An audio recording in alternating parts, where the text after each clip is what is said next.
Ok, on va faire une sikha sur Vaigash, mais bon, c'est dans Chelek Lamed E, mais juste quand même,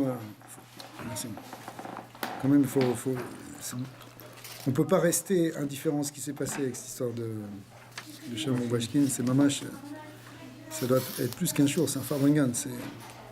Il faut sortir maintenant le. Mais ouais, c'est. C'est le rabbi qui l'a envoyé là-bas, rabbi Daniel? Je sais pas, Mistama, tout ce qu'il faisait, il demandait au rabbi, mais. Tu veux dire à Postville? Oui, je sais pas. Rien là-bas. C'est pour le modèle. Mais en tout cas, non, bah c'est un très grand abattoir aux États-Unis. Immense, c'est le plus grand truc de cachère, c'est là-bas. Ça a été acheté par un gars de Montréal. Ouais. En tout cas, c'est une simpra pour tous, parce que quand il y a un juif qui est délivré, c'est le peuple juif entier qui est délivré. C'est mamash une geoula. Une geoula shlema. Une geoula incroyable. Bon, on reviendra dessus, parce que c'est un lien avec Yosef et Yehuda. Mistama, comme tout, il y a toujours un lien dans la paracha.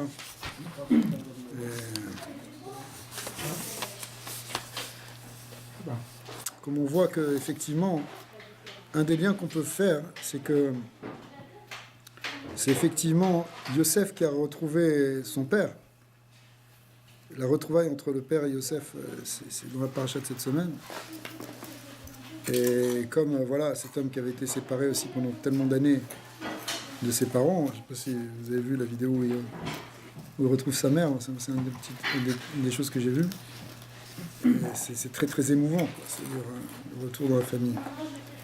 Par ça, il a un Nitsus mamash de Yosef Hatzadik, comme lui. D'ailleurs, on disait tout à l'heure, il travaillait dans la boucherie comme Yosef, qui était évêque et responsable des affaires du Sarata Bachim, c'est-à-dire le chef des bouchers de Paro.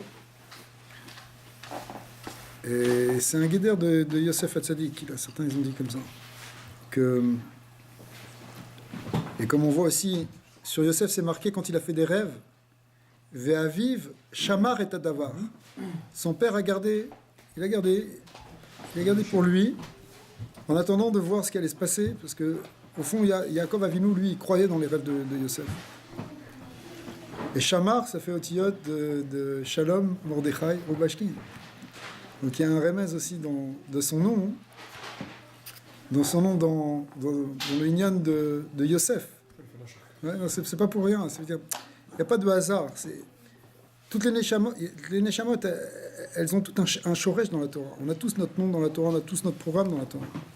En particulier, il y a des Neshamot qui ont un guéder plus de Mashiach ben Yosef, d'autres plus de Mashiach ben David. Bien qu'en fait, à la fin, il n'y a qu'un seul Mashiach, mais c'est celui qui réunit toutes ses forces, qui est Mashiach ben David, qui inclut aussi la force de Yosef, comme on le voit d'ailleurs dans cette paracha, puisque cette paracha, le Zohar explique que la rencontre entre Yaakov et Yosef, entre Yosef et Yehuda, ça représente au fond l'union de ces deux forces messianiques qui sont réunies. C'est pour ça que Vaigash, le Harizal dit que c'est une des parachutes qui parle de la Géoula. Parce que la Géoula, elle vient quand il y a justement cette rencontre, après cette scission, puisque Yosef est parti d'un côté et Yehuda est parti de l'autre. Et dans l'histoire du clan Israël, c'est les 10 tribus dans le royaume d'Israël et le royaume de Judée qui se sont séparés et qui se retrouvent seulement, uniquement, réellement qu'à la fin des temps avec le Mashiach, avec le Kibbutz Galouyot, lorsque les nitrés Israël reviennent, ce qu'on est en train de vivre actuellement, puisque déjà les tribus pas simplement de Yehuda, mais d'autres tribus, merci, ça va, sont déjà de retour. Ça, c'est quelque chose qui est de l'ordre de Géoula. Ce qu'on a dit sur Shamar, juste aussi, je parlais avec Meir tout à l'heure que le Shamar, c'est aussi le otiyot Ramash. Ramash, c'était le nom qu'on donnait au rabbi avant qu'il soit rabbi. On l'appelait le Ramash, comme ça on l'appelait dans le surnom dans Rabbi Menachem Schneerson.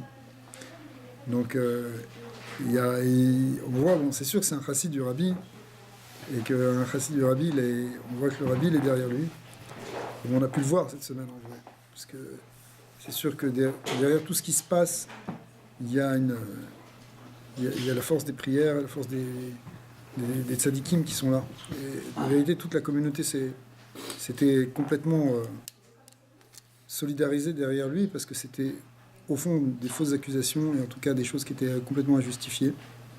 Ça méritait sûrement pas ce qu'on lui avait demandé. Mais bon, notre Hachem, on doit être... finalement, la balance a penché du Kafsrout, parce que ça doit toujours pencher du Kafsrout. Et c'est les malins qu'on a fait pencher ça. Kafsrout, ça fait Hachetefot Kafzaïn, parce qu'il devait rester 27 ans. Et il doit 27 millions, qui est Kafzaïn. Mais justement, c'est quand le Kla Israël, il est dans les Kafsrout et qu'il regarde vraiment du côté Tov, c'est ça qui amène le Mitou Kadinim. Il devait 27 millions. Ouais. C'est ce qu'ils ont déclaré, évidemment, c'est ce qu'on dit. Mais bon, c'est pas les premières affaires qui existent de ce style aux États-Unis, avec des Juifs qui sont d'Afka-pris dans des choses comme ça. On a eu plein dans l'histoire. Mais bon, c'est aussi la force des saves qui est comme ça, qui sort de temps en temps. Mais voilà, il y a les deux Zdadim, il y a aussi Malchut Shel Chesed, le côté Chesed qui se dévoile.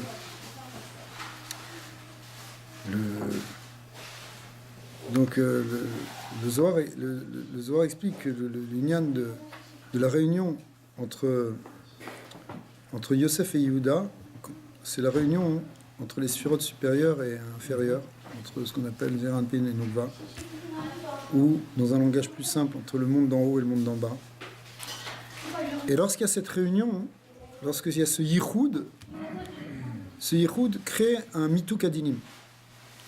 Les dinim, et le Zohar, il a un lachon incroyable, il dit qu'il est d'orage dans le pasouk pour montrer que ça enlève tous les dinim, ça enlève toutes les fautes.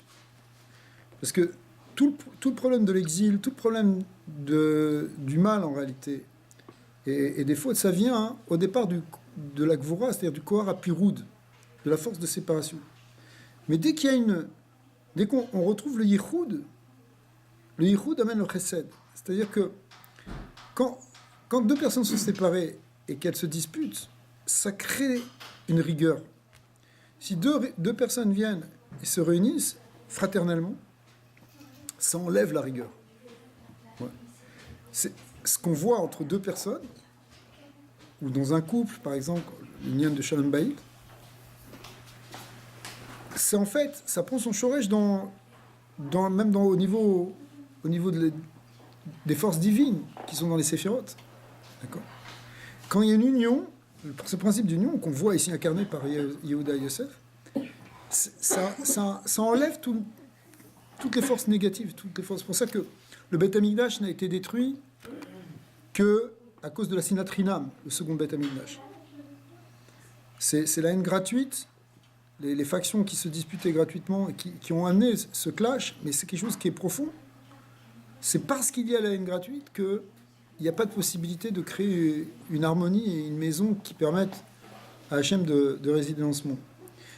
Mais le shoresh de cette haine gratuite, il vient, et donc de ce galout Acharon, du dernier galout, il vient de la séparation entre Yosef et Yehuda, qui sont les deux forces de Yesod ou Malchut, et Tiferet ou Malchut. C'est pas comment on voit les choses.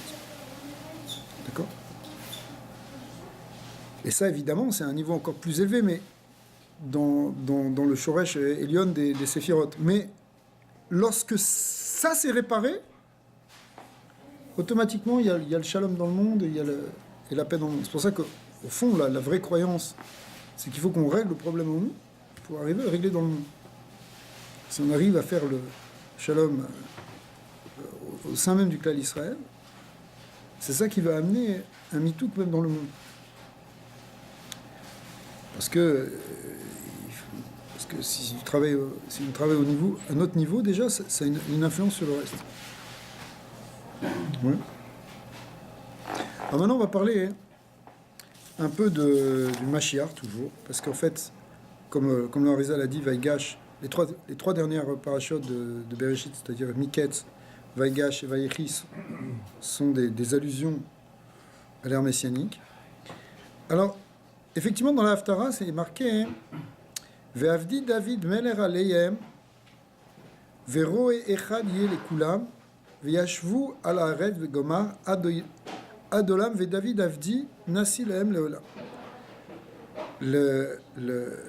C'est la fameuse névoie de Yéhézkiel, parce qu'Hachem lui a dit, toi Ben Adam, regarde, prends deux morceaux de bâton, prends-en un sur lequel tu vas écrire Yehuda, l'autre sur lequel tu vas écrire Israël, et tu vas les réunir.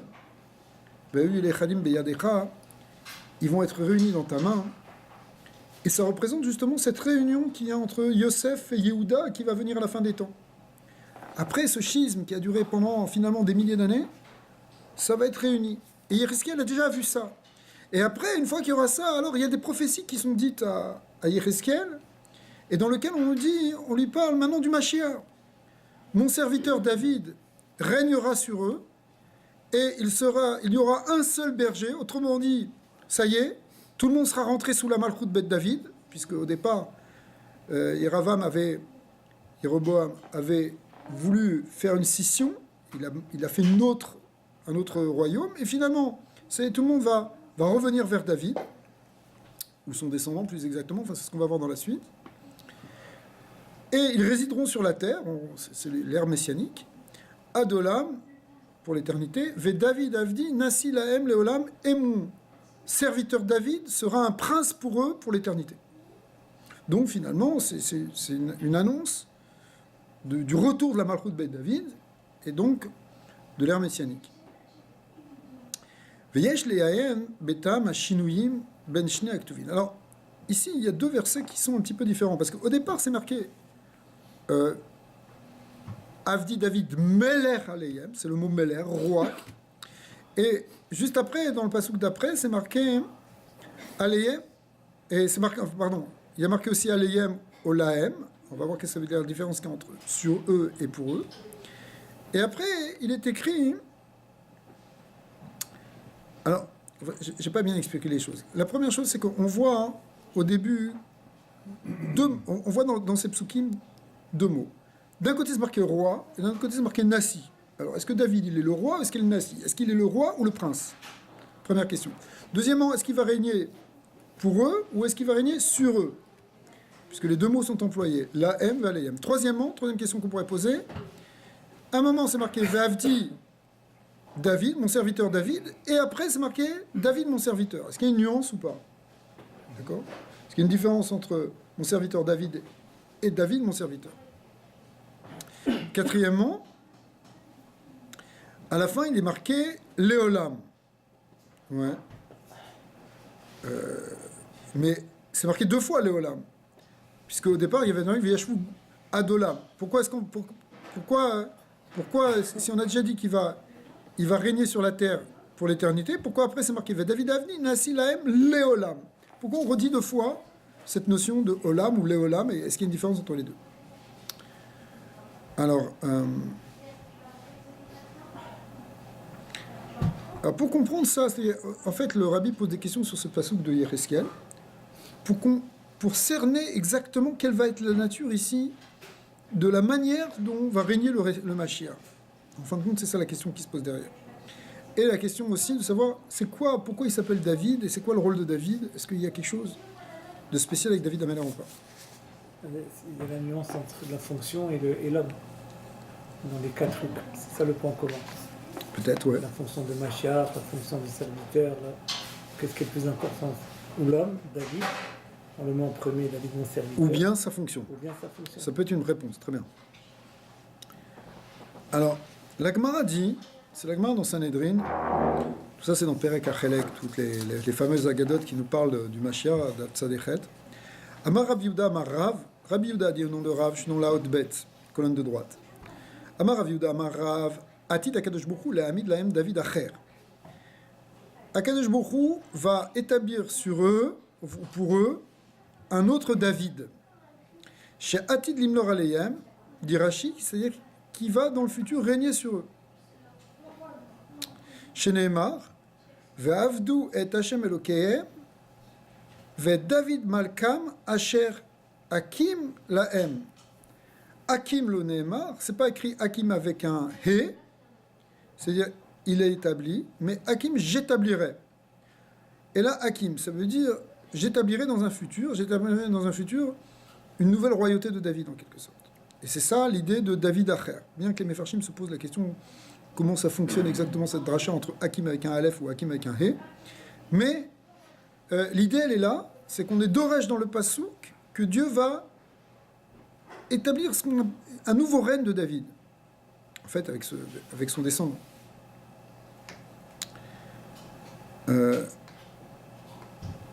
Ça, c'est l'avis de Rav, qui est rapporté par Rabbi Yehuda. Là-dessus, Rav Papa a posé une question à Abaye. Amarli Rav Papa le Abaye, ve'active, ve'David avdi nasi la'em le'olam, notre passouk à nous, là dans Yecheskel. Il sera pour eux un serviteur, un prince pour toujours. Mshane, il répond, Kegon, Kissar ou Palge Kissar. Et la réponse, c'est que il va y avoir un roi et un second du roi. Palge Kissar, un demi-César, ça veut dire un second, un Chéni Lemeler, un second du roi, un vice-roi. Autrement dit, Rachid dit, Kegon, Kissar ou Palge Kissar, Meler Veshenilo, Ken David Achadash Meler, ce nouveau David, c'est-à-dire en fait le Mashiach, il sera lui le roi.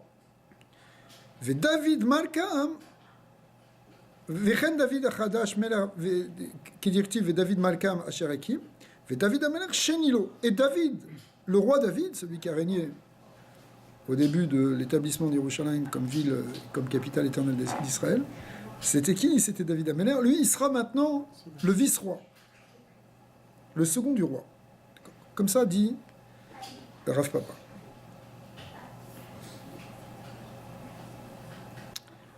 Vetsari Riyun, alors le Rabbi va poser quelques questions.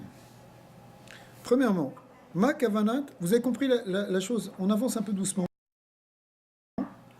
Mais l'idée est que il y a une Gemara qui nous dit finalement, d'après Rav Papa, que oui, il va y avoir le Mashiach, il va y avoir David aussi qui sera là, mais David aura un rôle secondaire par rapport au nouveau David, qui sera le Mashiach. Ça, c'est tout le monde. Pourquoi tout le monde? Parce que je veux dire, c'est pour David, je comprends, il est Tchadini, c'est rien, mais même Moshe Rabbeinu, même tout le monde, c'est le Mashiach, ça va être le grand personnage. Non, c'est ce que j'ai C'est ça, c'est ça. Chazak, c'est-à-dire que tu veux dire que le Mashiach, c'est lui qui aura la place fondamentale à côté de tous les autres sadikim. Le tout, voilà, par rapport, ça va être maintenant vers lui que ça va. Très bien. Mais, d'accord. Non, mais lui, il aurait- D'après Rav Yehuda, David, qui- d'après Rav Yehuda Marav, c'est-à-dire d'après Rav, on n'a pas l'impression que David revient. On a vu que ça veut dire que c'est son descendant, quelque chose comme ça. C'est son descendant, son Gilgoul. C'est ça. Ok. Alors, première question. Ma kavanat Rav, she'atil hakadosh baruch hu la'amid lahem David acher. Qu'est-ce que ça veut dire ici? Ce qu'avait dit Rav en premier, où il n'a pas parlé de un et demi là, il a parlé de un autre David. C'est quoi ce David? C'est quoi cette notion un autre David? Chez Meler HaMashiach, Nikra David, c'est-à-dire que c'est pas David Ameler, mais qui s'appelle aussi David, c'est-à-dire plusieurs personnes peuvent porter le nom de David. Est-ce que c'est ça? Ou bien, hein, c'est-à-dire c'est ça un David Acher, c'est-à-dire bon, il y avait on avait un David, il y a un autre David qui est arrivé, d'accord? Ou bien, chez Meler HaMashiach, Nikra David, David Malka Meshicha, Rak Liyot Misera David, ou c'est simplement... C'est pas que c'est son nom, mais on l'appelle David parce qu'il descend de David. Mais peut-être il peut s'appeler Shlomo, par exemple. D'accord? C'est un David, comme tu dirais, les Avdil Ben Avdalot, un César ou un Paro, ils s'appellent tous Paro, parce que c'est comme un David. Maï Kouchet Rav Papa, deuxième question. Donc ce qu'il faut établir, c'est qu'est-ce que ça veut dire David Acher? Est-ce qu'il s'appelle David ou c'est simplement quelqu'un qui se substitue à la place de David? On va voir quel nafkamina il y a. Mais ça, c'est que Moshe Rabbeinu, c'est quoi une chose et quoi la parole. Oui. Donc on voit que c'est même pas la même descendance de David Ameler. Donc on voit que Acher, ça peut être aussi pas forcément. Oh, c'est ça, c'est-à-dire que bon, nous on sait déjà depuis Kabbalah que la Neshama de Moshe, elle vient justement dans ce descendant de David. Mais c'est quoi cette expression de David Acher? Alors, ça peut être comme tu veux dire. Mike Ushat, deuxièmement, quelle est la question de Rav Papa? Ve'aktiv, David Avdi Nasi Laem Leolam. Dans ce passouk-là de Yecheskel qui dit que David, mon serviteur, sera un prince pour eux pour toujours. Arebe Pashtud David Khan, Lokai al David Ameler. Là-bas, quand on dit David, qui sera un prince pour toujours, on ne parle pas de David Ameler. On ne parle pas du premier David. Ça veut dire qu'il va être un. On parle forcément. Hein, Kim al-Meler HaMashiach. En fait, on parle ici, Yecheskel a prophétisé sur le Mashiach. Qui fait chez Pirchou Bemefarshin à la Passouk. Comme c'est marqué dans les Mefarshim. Chez Nikra Gamken David, qu'il est aussi appelé David. L'Iyod Misera David. Et là-bas, c'est clair que dans le mot Yecheskel, on parle de David. En fait, on parle du descendant de David parce qu'il descend de David. Veu David Acher. Chez Atid, Akadosh Baruch Hu, les Amir al Israël. Ouais. Un prince, c'est un second. Chazak. Alors, lui, il n'est pas second. Ah, exactement, ça va poser la question. Donc, a priori, c'est quoi la question qu'il avait, Rav Papa? Troisièmement, Bedivri Rashi, David Ameler, Shenilo, quand on dit qu'il va être un second du roi, qui dit Nasil la M Velu Katouv Meler, c'est ce que tu es en train de dire, puisqu'on l'appelle prince, et prince, a priori, c'est une fonction qui est secondaire par rapport à l'idée de roi. Verem et Fourage be Katouv Shelif Neze, dans le verset qui précède, c'est marqué Ve Avdi David Meler Aleyem. Mais dans le même pasouk, enfin dans le pasouk précédent, mais dans la même haftara de Yecheskel, où là-bas on l'appelle Meler. Reshegam David Nikra Meler.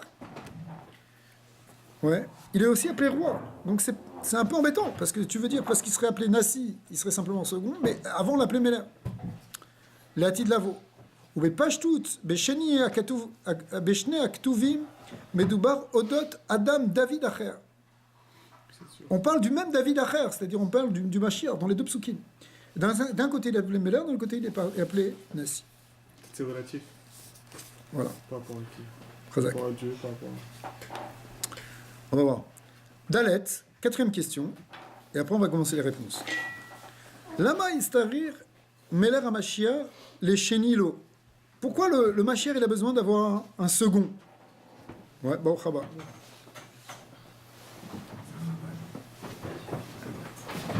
On n'a jamais vu ça dans aucun roi de la lignée de David, dans tous les rois d'Israël. Au tombeau de d'Améler, il y a 11 rois qui sont enterrés là-bas. Jamais on a vu qu'il y avait un second, un Chéni les Meller. Ce concept de Chéni les Meller, on l'a jamais vu dans la royauté de David. Dans la royauté d'Israël, on ne voyait pas ça. D'accord? On voit ça par exemple, on voit ça par exemple chez Paro avec Yosser, alors c'est un Chéni les Meller. Ok, d'accord. Ouais. Mais on ne voit pas que les rois d'Israël, enfin les rois de Yehuda, ils ont eu cette notion de second. Or, maintenant, on est en train de te dire qu'il va y avoir un Palké Kissar, un second roi, avec David Ameler. Cette idée de second roi, il vient d'une question qu'un papa il a posée sur cette haftara. Ouais.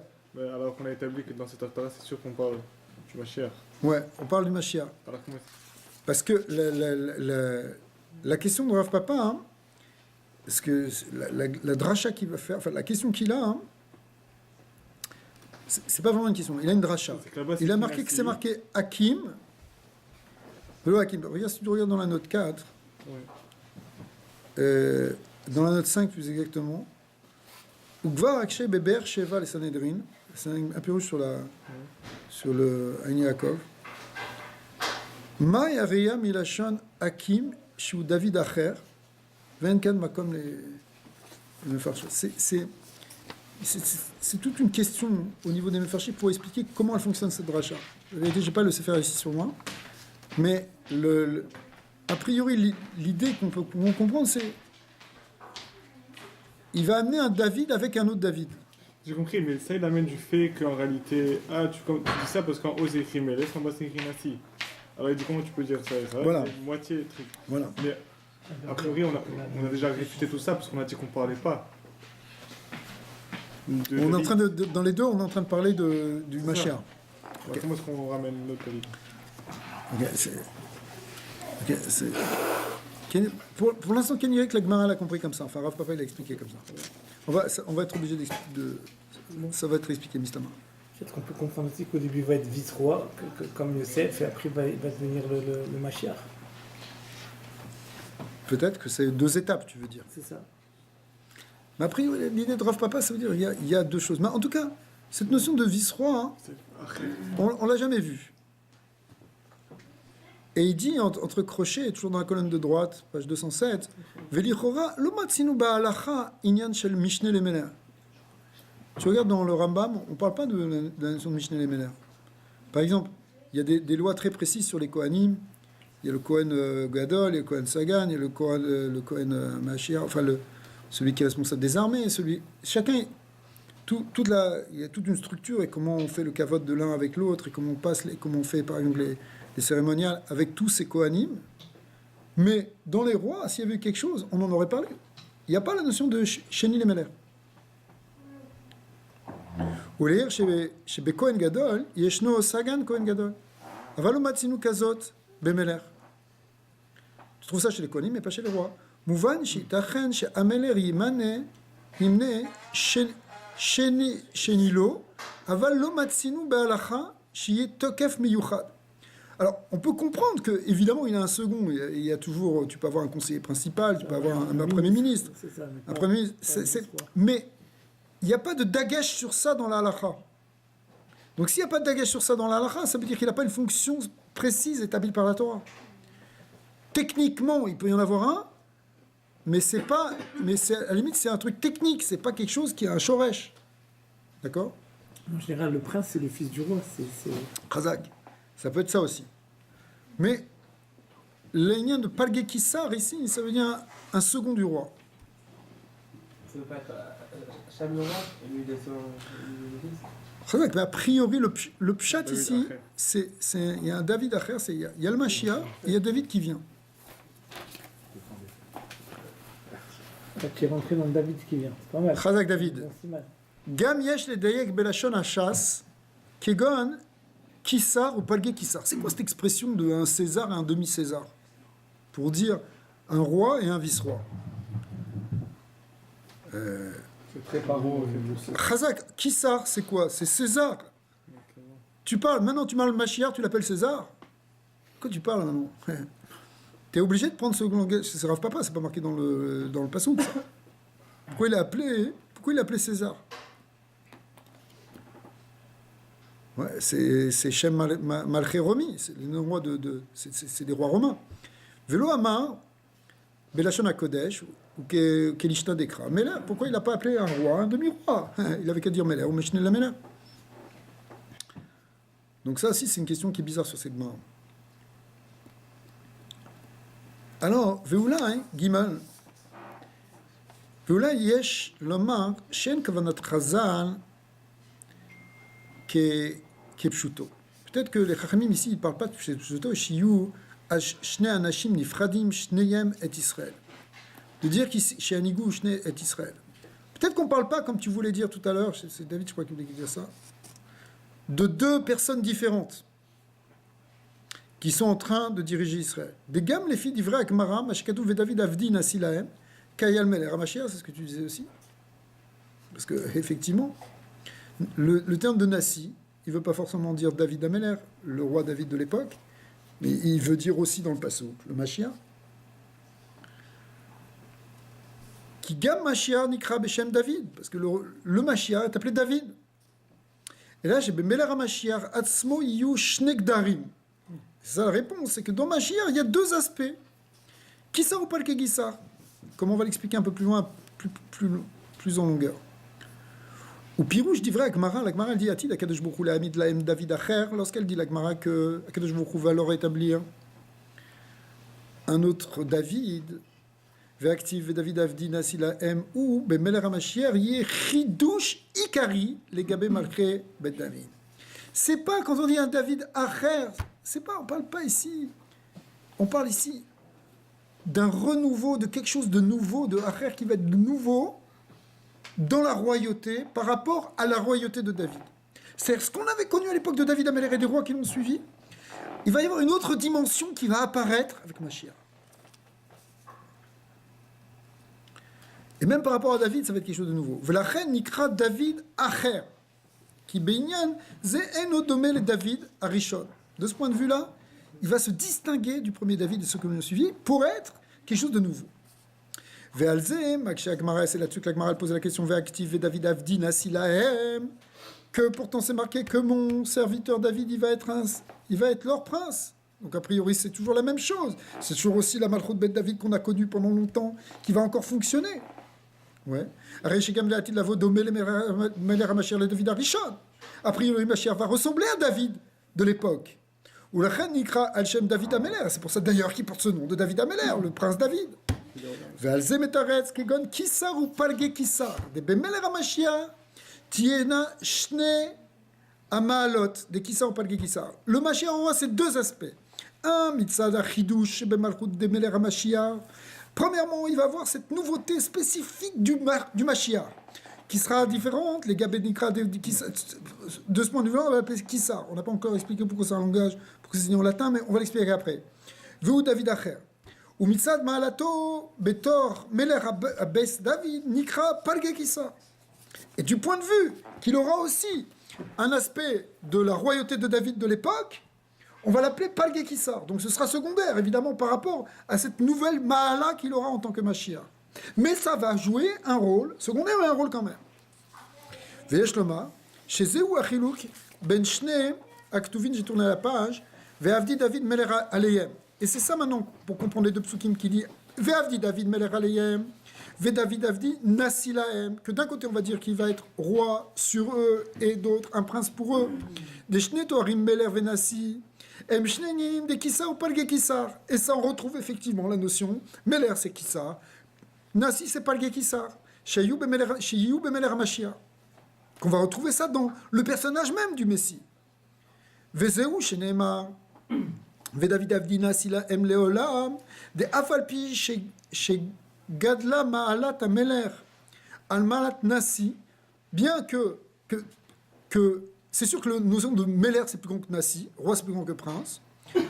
Entre parenthèses, qu'il y a Chilouk Ben Kissar, le palier Kissar, effectivement, c'est ce qu'on retrouve dans l'idée d'un César et d'un demi-César. Mais comme Makom, c'est pas pour autant que la Nessiout va disparaître face à la royauté. C'est-à-dire que c'est comme si quelqu'un, il était prince, et maintenant il est promu roi, mais ça ne vient pas effacer la notion de prince. La notion de prince reste, il est à la fois roi et prince. On va voir la nuance. Oui. Mais en tout cas, cette main-là qu'il avait avant, il la conserve. Mais c'est sûr, parce qu'en plus c'est écrit roi d'abord et après prince. Alors, plus tu pourrais dire comme ça. Mikol Makom, en anesiut, batla le gabe maalat amalchut ve'adraba, davka gabe nasi nemar ve'david avdi nasi laem, leolam. Et où est-ce sur quoi il est dit qu'il va être qui va régner sur l'éternité? C'est en tant que prince. C'est-à-dire que l'état de prince, l'état princier, c'est pas la principauté. L'état princier va demeurer pour toujours, justement. Donc on voit. Pourquoi ça sert?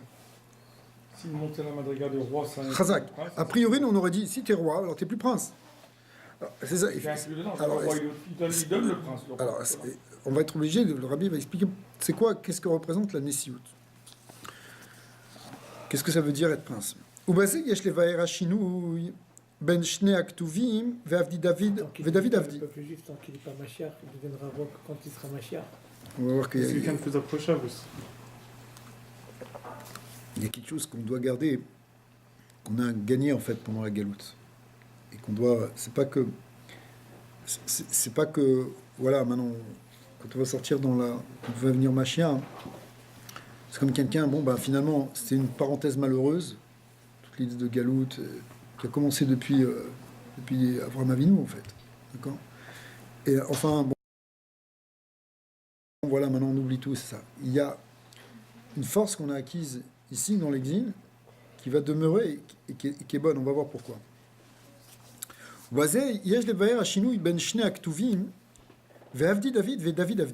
avait vu, c'était une des questions. Pourquoi à un moment c'est marqué mon serviteur David et après c'est marqué David mon serviteur? C'est quoi la différence?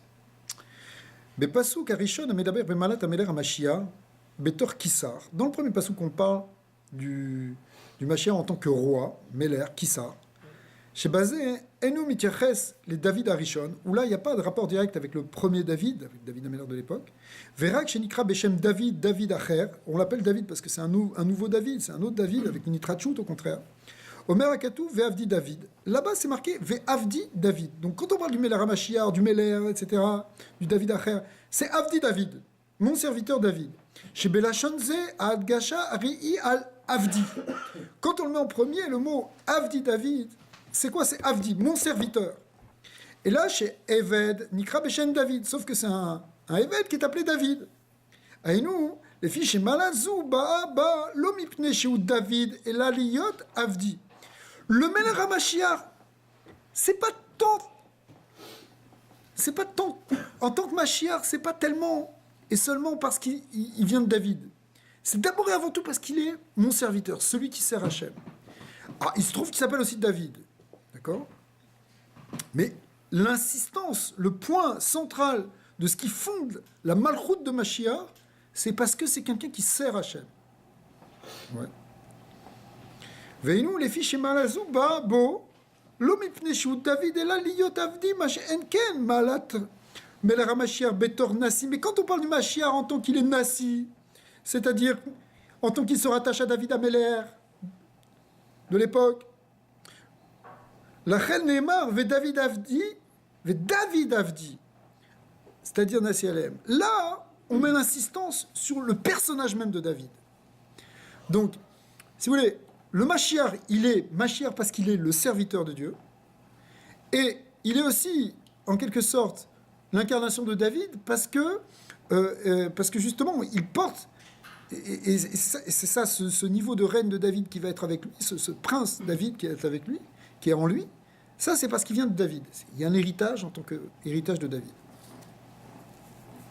C'est des nuances un peu fines. David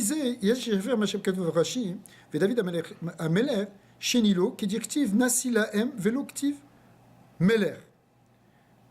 Velokatouv Meler. Afal Piche Mefourach, Avdi David Meler Aleyem, Sheresh Neyanim, de Kisar Palge Kisar, Meler Venasi You, Beoto Adam, Meler Hamashiach. Et là, Shapasu Karishon Kai Bemalat Mashiach Betor Kisar, Meler, ou Beze Eno Mityaves de David Améler, Kenan.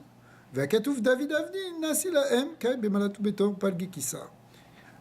Qui directive Nasi Lahem Velokatouv Meler. Donc, effectivement, maintenant, on va dire. C'est ça qui va faire qu'il est Meler, le Meler HaMashiach, et donc c'est pour ça qu'on l'appelait Kissa, et on l'appelait Kissa. Alors que, en tant que Nasi, c'est l'aspect de David, et c'est ça qu'on appelle Palge Kissa. Alors, pour expliquer ça, Dalet, Azvat Aïnyan, Be'agdara Tafkido ou Peulato shel Meler HaMashiach, en ce qui concerne les actions et la fonction du Mashiach, le Rambam dit deux choses. Il y a deux choses fondamentales qui fondent la fonction et les actions du Meler HaMashiach. Premièrement, c'est quoi ce qu'il doit faire? Yichof al Israël, l'éler bederer atiro ve mitzvot. Il va imposer à Israël. Il va imposer, on va voir qu'il va l'imposer par la douceur, par la communication, par le fait il va convaincre le clan d'Israël d'aller dans le chemin de Torah ou mitzvot.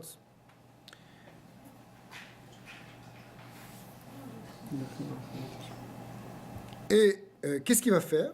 Pas simplement, donc il va les amener dans la Torah ou mitzvot. Il va mener les combats de Dieu, les guerres de Dieu, qui sont aussi des guerres contre Amalek. Il venait Beth Amikdash, il va construire le Beth Amikdash, Veikabetz nitre Israël, Veitaken et Haolam kulo lavod et Hashem. Il va arranger le monde entier, il va amener le monde entier à servir Hashem.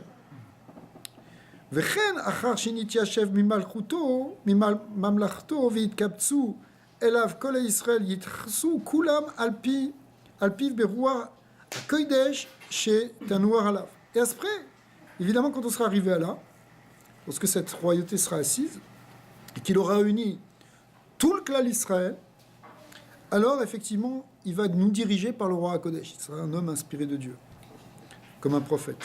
Vezeu inyanu shel melech Israël bichlal. Ça, c'est déjà la notion d'un roi d'Israël, de manière générale. Comme Shekatu va Rambam, Shekol Meler Tiye Magmato Marshavato Le Harim Dat Aemet. C'est quoi la fonction d'un roi juif? C'est d'amener d'élever le dat, c'est-à-dire la Torah, la Torah ta'emet, velimlot olam tzedek velishbor zroa areshaim, et d'amener la justice sur terre et de briser la force des méchants, ou les lachem milchamot Hashem, et mener les combats pour Hashem, she'en mamlichin melech trila, et là la sot mishpat ou milchamot.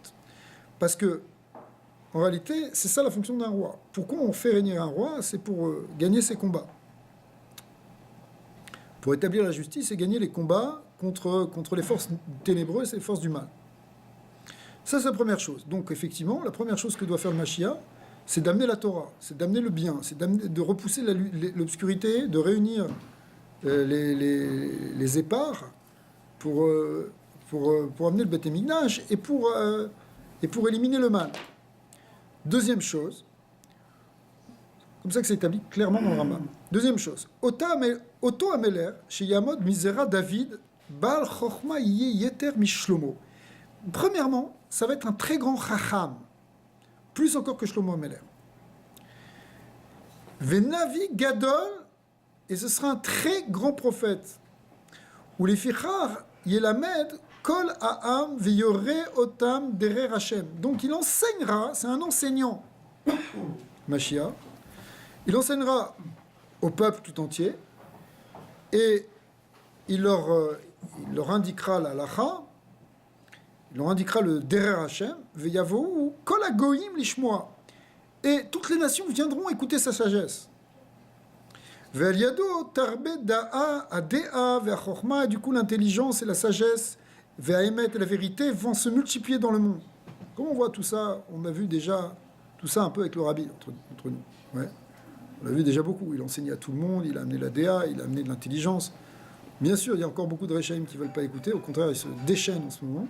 Mais il y a aussi des gens intelligents qui entendent et qui vont être de plus en plus attentifs à ces paroles qui leur ont été adressées, puisqu'elles ont été adressées au monde entier. Ve'al tarbe adea ve'achorma ve'emet sheneema ki malea haaretz dea et Hashem ve'chule. La terre sera remplie de connaissances à l'époque du Mashiach. Chez Midvarav ele mouvan deze chez beoto azman yesek kol haolam le daat et Hashem bilvad. Effectivement, le monde ne sera plus en train de courir derrière l'argent comme aujourd'hui et à s'entretuer et à faire des plans sans arrêt pour acheter de plus en plus d'armes et pour essayer de faire des choses pour détruire et pour faire des actes terroristes de partout. Tout ça sera oublié. Et au contraire, tout ce que chercheront les hommes, c'est avoir la connaissance de la vérité. Chercher la connaissance d'Hachem. Yihu Israël chachamim gdolim. Donc là, Israël sera fait de grands sages. Viyodim dvarim astumim. On connaîtra tous les secrets. Tous les juifs seront des mekoubalim. Viyasigu dat boram. Et comprendront le dat, la connaissance d'Hachem et de leur créateur, et comprendront qu'est-ce qui se cache dans la création, les secrets du Bereshit, les secrets de la Merkava, c'est-à-dire les secrets de pourquoi Hachem il a créé le monde et vers quoi il amène le monde. Pourquoi? Parce que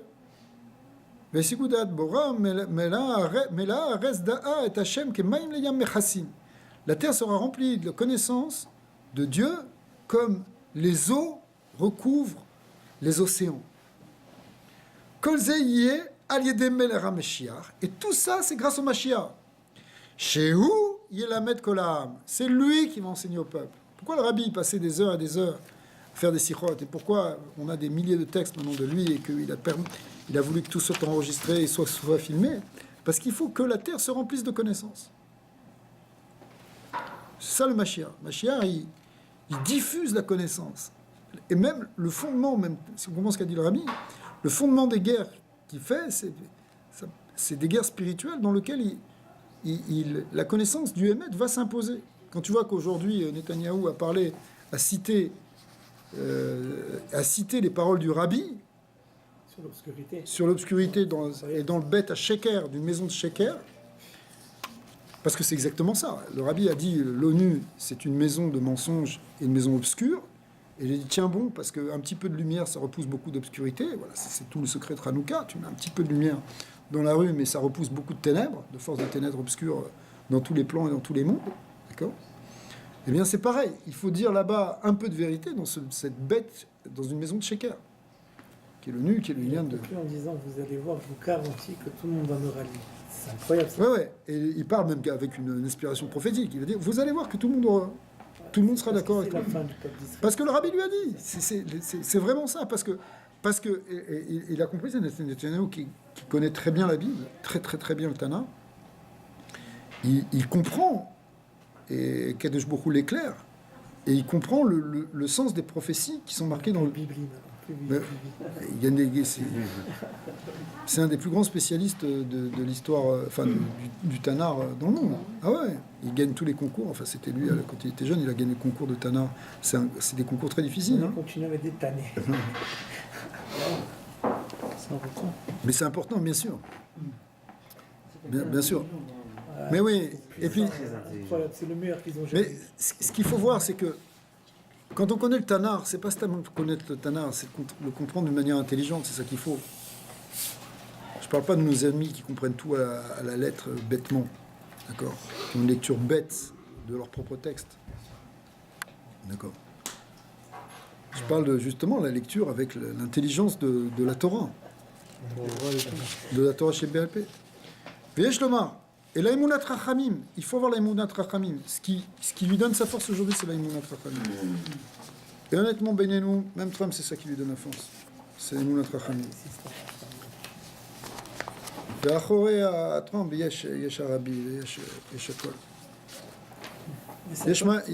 יש מה שבחוץ ויש מה שבפנים. ובפנים זה לא... רובשקין יש לו רבי. Il a un rabbi qui était derrière tout ça aussi. Il ne faut pas croire. C'est pour ça qu'il y a eu toute cette simcha et Dinan ça. Ça tombe ce Shabbat, c'est 5 Tevet. 5 Tevet, c'est quand? C'est Dinan Otsar. C'est incroyable. C'est Dinan Otsar. Dinan Otsar, c'est justement la confrontation avec la justice des dogmes qui non seulement a donné raison au rabbi, à l'époque, puisqu'il y a un procès entre ils ont chanté Dinan Otsar tout le temps, parce que et ils avaient prévu qu'il allait... Quand il est rentré, ils avaient dit... Dans sa famille, il a dit, il sortira Dinan Otsar. Comme ça, ils avaient dit. Dans sa famille? Ouais. Dinan Otsar, c'est très fort, Dinan Otsar.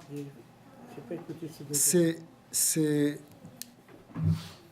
La puissance qu'il y a dans Dinan Otsar, c'est pas parce que simplement ils ont gagné le procès que tous les livres qui avaient été volés à la communauté Lubavitch ont été rendus. Mais c'est que la justice américaine a reconnu la dimension, justement, de Meller chez le rabbi. La raison pour laquelle il n'est pas témoigné à la cour, mais qui sont venus l'interroger chez lui, c'est une seule exception qui existe dans la justice américaine, que pour quelqu'un qui est un roi. Ils ont trouvé cette exception, sinon, normalement, tout le monde doit se présenter à la cour.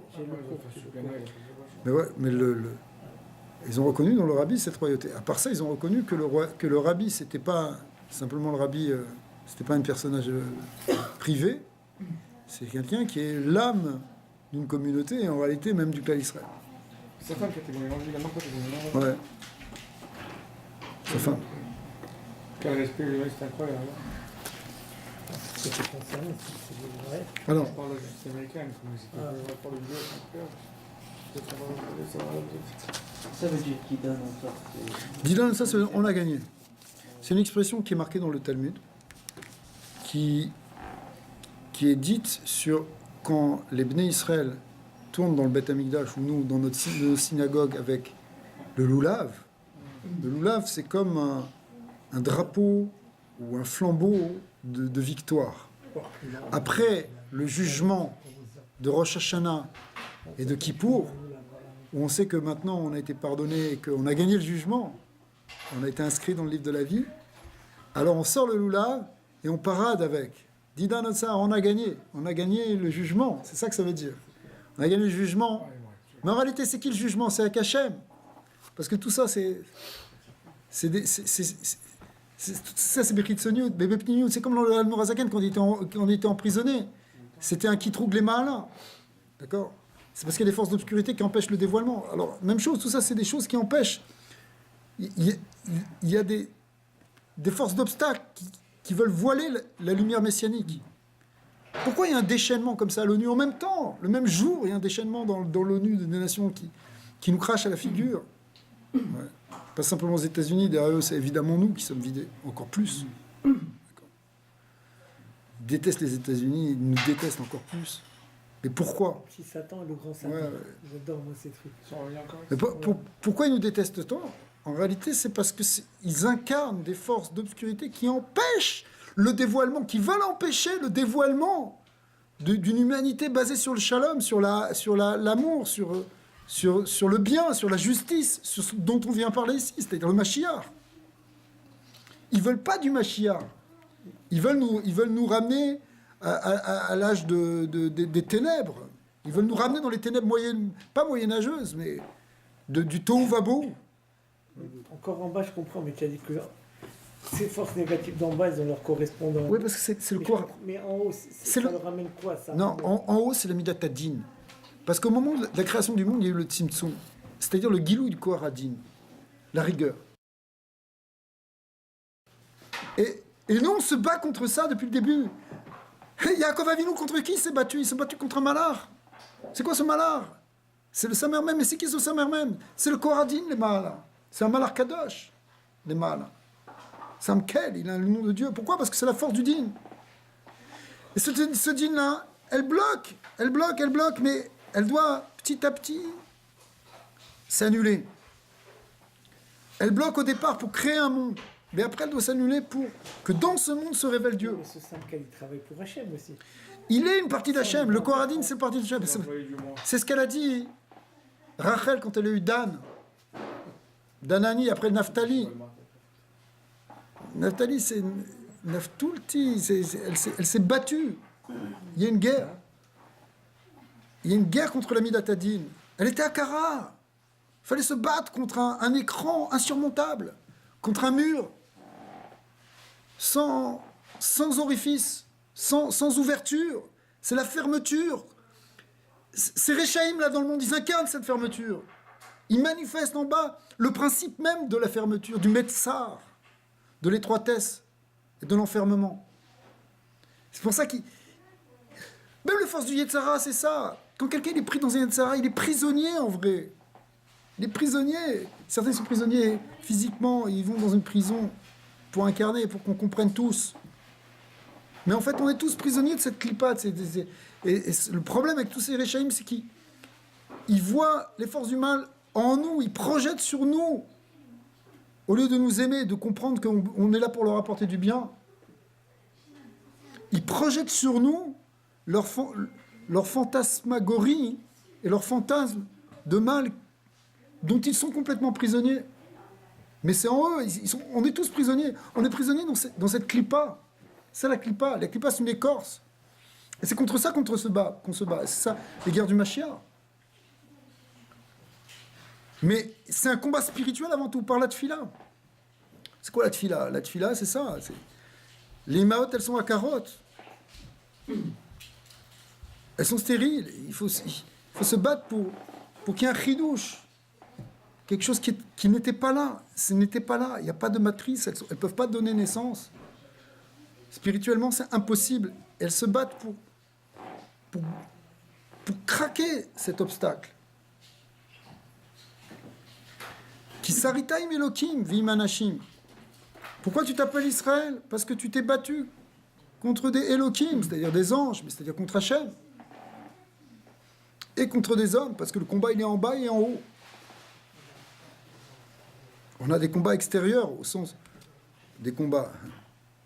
Il faut convaincre, il faut montrer, il faut supporter, il faut tenir, il ne faut pas se laisser faire. Il faut déjouer ce que fait Yaakov. L'obscurité. Mais c'est avec Elohim qu'on se bat. Elohim, c'est Midat Hadin. Le Yetzara, les Malas, il est appelé Malar Kadosh, comme dit Rabbi Nachman. Et Malar Kadosh, c'est quoi? C'est Midat Hadin. On doit défaire cette Midat Hadin. Et d'ailleurs, comme on a vu dans le Zohar hier, que ce qu'on disait tout à l'heure, c'est que ce Yichud de Yosef et Yehuda, il annule le din. Il est mématek complètement les dinim. Le gilou du Mashiach Pnimi, c'est lui, le gilou du Yichud Aïla, Yichud Atata, du Yichud entre Yichud Aïla et Yichud Atata. Dès qu'il y a le Yichud Hashem qui se dévoile, Zemematek et Tadin.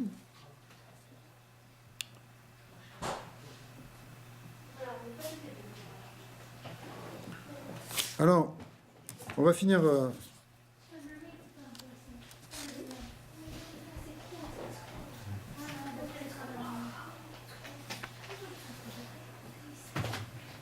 ויש לומר שעל שם עניין זה ייקרא משיח בשם נשיא על דרך שמצינו בלשון חכמים שראש הסנהדרין הוא שקוראים אותו החכם נשיא.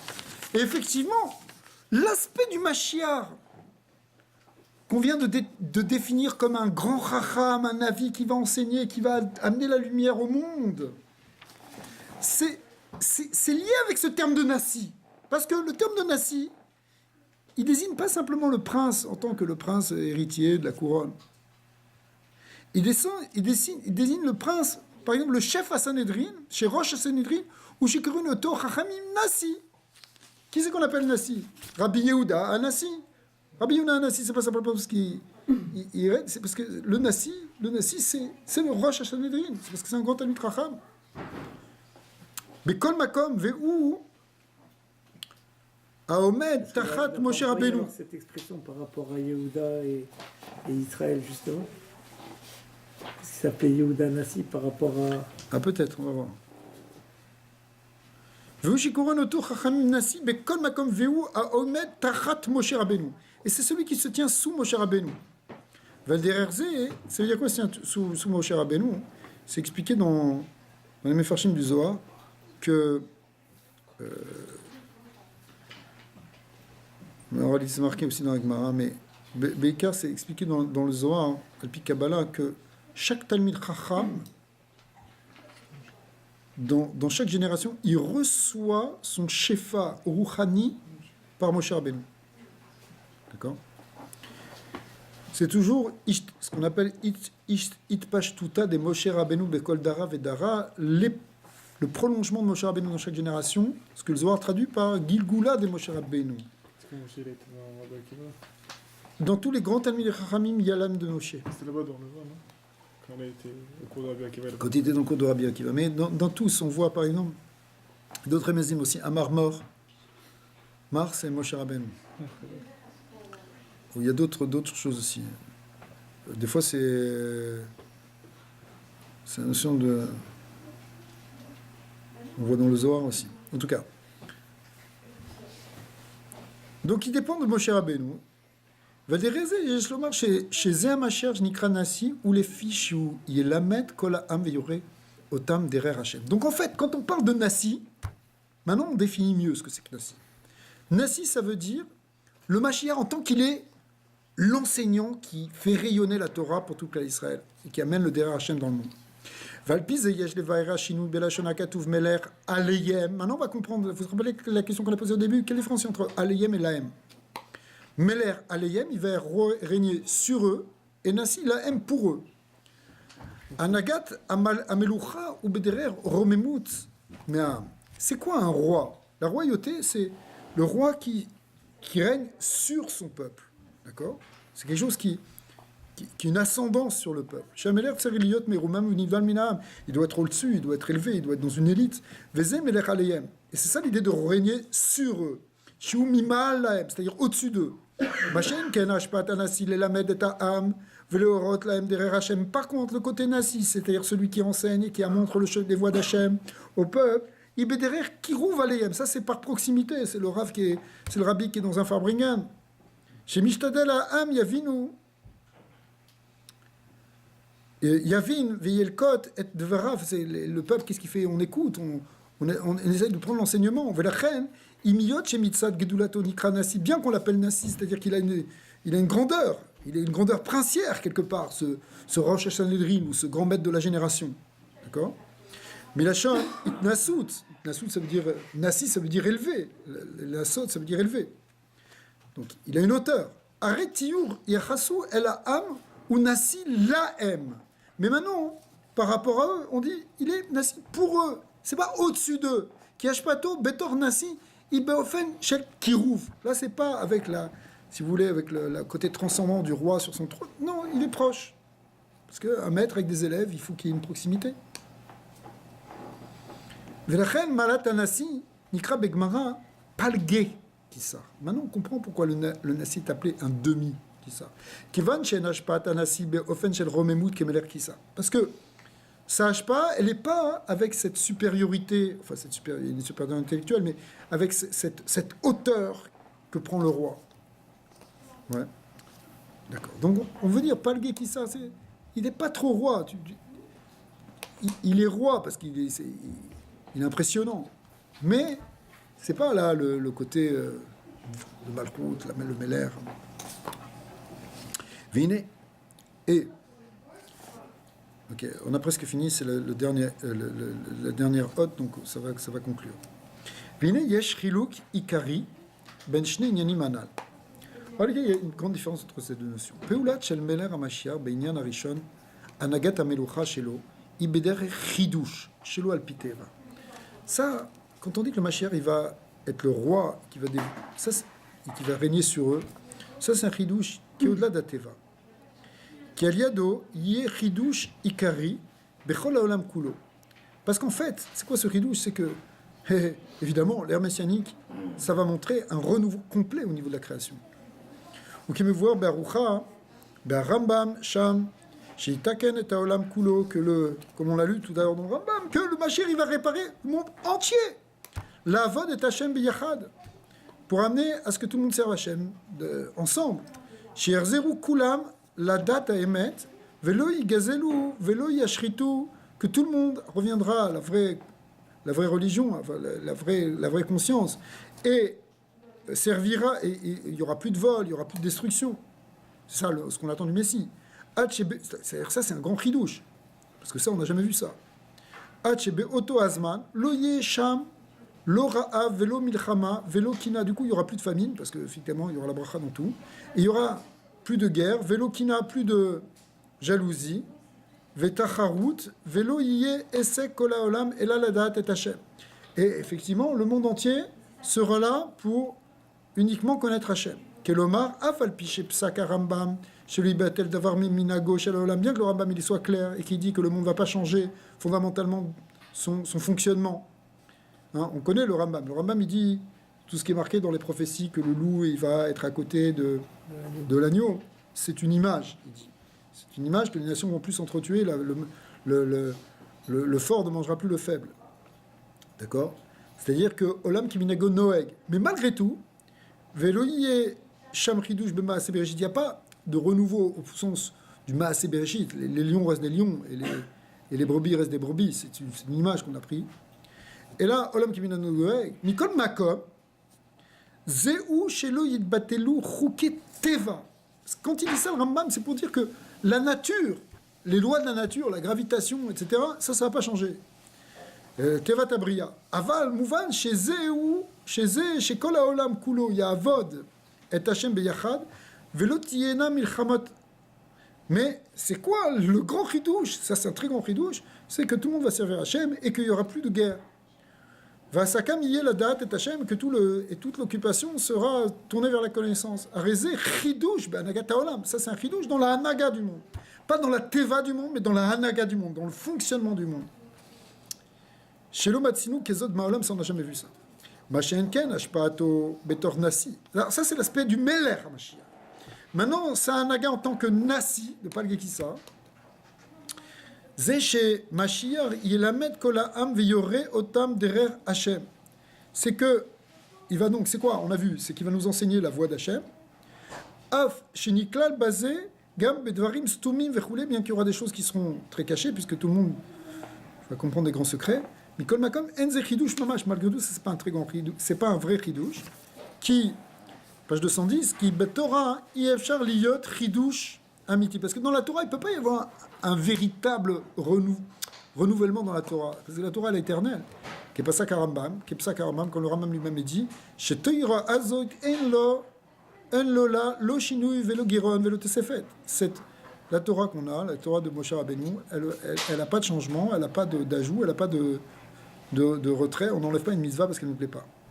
V'yesh loma shedavar ze nirmaz belashon agmara kisar ou palge kisar.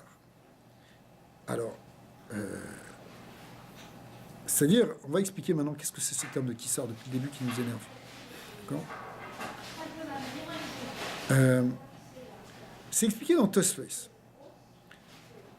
dans Avodah Zarah. Beshoresh Shem Kisar, où là-bas il explique que c'est quoi ce que veut dire le mot Kisar. Shiu al Shem Melech Romi Echad, ça fait référence en fait à un roi romain. Shemeta Imo Bildata, Veniv Kaat Bitna Umatsoa Achai. C'est une femme. En fait, la mère de ce roi, elle avait accouché et elle nifterat en accouchant. Son ventre s'est ouvert. Et lui, il était vivant. Ve nikra kisar milachon rumi, shiulachon karut beivri. Et on l'a appelé Kisar, on l'a appelé César. Pourquoi ? Parce que le mot Kisar, César, en hébreu, veut dire la même chose que karut. En latin, veut dire la même chose que karut en hébreu, qui veut dire tranché. Une césarienne. Chazak. Voilà. Enfin, on sait pourquoi ça s'appelle une césarienne. D'accord. Aïnou, Lida, Beofen, des Yotse Dofen. C'est quoi ? C'est une naissance, Be Yotse Dofen. Ve'al Shemo Nikra. La femme qui est stérile, Hein ? Akara. ça ressemble aussi. Il manque le. Ve'al Shemo Nikra, Kol HaMelachim Shel Achav Kisa. Et c'est pour ça qu'après ils sont tous appelés Kisa. Parce que le premier roi romain qui a été connu, qui s'appelait Kisa, c'est parce qu'il était né d'une césarienne. Vezeu Aremez, Bekar chez Mashiach Nikra Beshem Kisa. Alors maintenant on va comprendre pourquoi le Mashiach est appelé Kisa. Meler Shenolam Beofen Shel Yotse Dofen. Il va naître aussi Beyotse Dofen, comme une césarienne. Shelo Kefi Ateva, chez Idbiya Kadosh Baruch Hu Seder Shel Lida, Derer Arechem. C'est quelque chose qui change de la voie naturelle. Donc il vient d'une voie surnaturelle. C'est ça que veut dire ici, Mashiach est appelé Kisa. Léorot, chez Malchuto, chez Melech HaMashiach, Peulato, Baolam, Il fallait la coucher, cette. Tiye Beofen, Shel Chidush.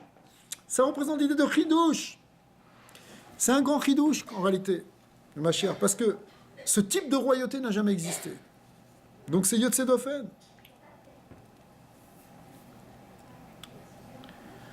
Mashiach Ken, Zer Mashiach Shu Nasi, mais quand on l'appelle Nasi, En Bo Chidush Kolkar, c'est pas tellement un grand Chidush.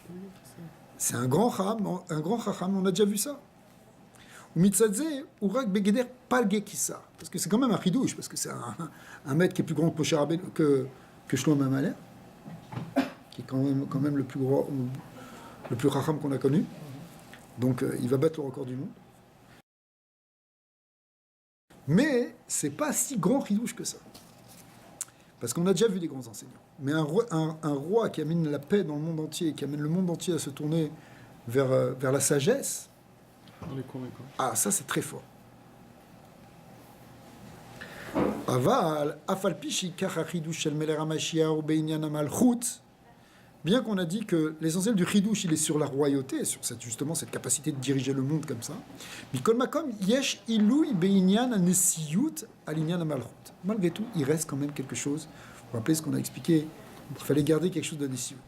Ou bepashtut atzorer habeinyan hamelucha, ou comme il a expliqué le Rabban, kidé la harim dat haemet volimlot haoilom tzedek velishbor zorat hareshaim velilachem milchamot Hashem. On a presque fini.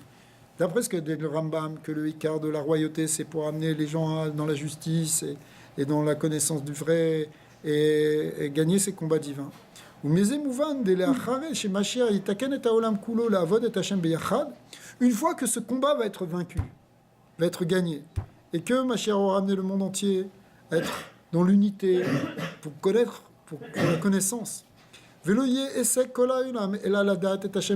que toutes les créatures ne seront tournées que vers cette connaissance.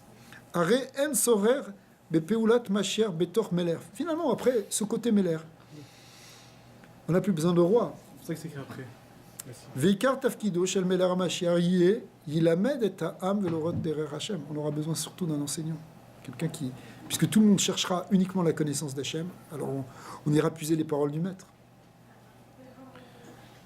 C'est pour ça d'ailleurs que Shmuel Hanavi n'était pas tellement pour mettre un roi, parce que finalement on n'a pas besoin de roi si on est capable tous de vouloir servir Hachem et de tous vouloir. Si toute l'humanité, enfin là-bas c'était pour le cas d'Israël, mais avec Mashiach, tout le monde voudra finalement chercher la connaissance. Vezeu gam ata'am shedavka etzel inyan v'nesiut ne'emar ve'David avdi nasi lahem le'olam. Et là-dessus maintenant il est dit le'olam. Ki ikar inyan הנצחיות של המלכות משיח אינו בפעולת הנהגת המלכות שלו, אלא בהשפעתו בתור נשיא, שהוא ילמד כל העם ויורה אותם דרך השם. Et donc finalement, le plus important, ce sera non pas l'idée de roi, mais l'idée de prince, qui veut dire en fait l'enseignant, celui qui distribue et qui amène la connaissance au monde entier. Donc ça, c'est quelque chose qui est de l'ordre de l'éternité, parce que imposer une royauté, c'est qu'au début qu'on a besoin de ça. Une fois que ça y est, c'est fait. C'est comme si au départ, tu as besoin de discipline, mais après, tu as une autodiscipline naturelle. Tu n'as plus besoin d'avoir quelqu'un qui t'impose une discipline. D'accord ? Par contre, tu veux quelqu'un qui te fasse grandir. Quelqu'un qui t'enseigne. Alors voilà, c'est une très belle sikha pour nous dire, en fait, que dans la Haftara de Yechiskiel, qui est une Haftara fondamentale, qui parle c'est une des haftarot qui parle clairement du Mashiach, et bien finalement il y a un remez de tout ce qui est fondamental dans le Mashiach, c'est-à-dire finalement cette idée d'amener la paix et après d'amener la connaissance. Bon, on va faire un petit lachaïm là pour Didan Olsar et pour hein? J'ai pas vu. Tu peux la lire? Je pensais que vous l'avez pris. Baruch Adonai l'olam, amen, amen. D'accord.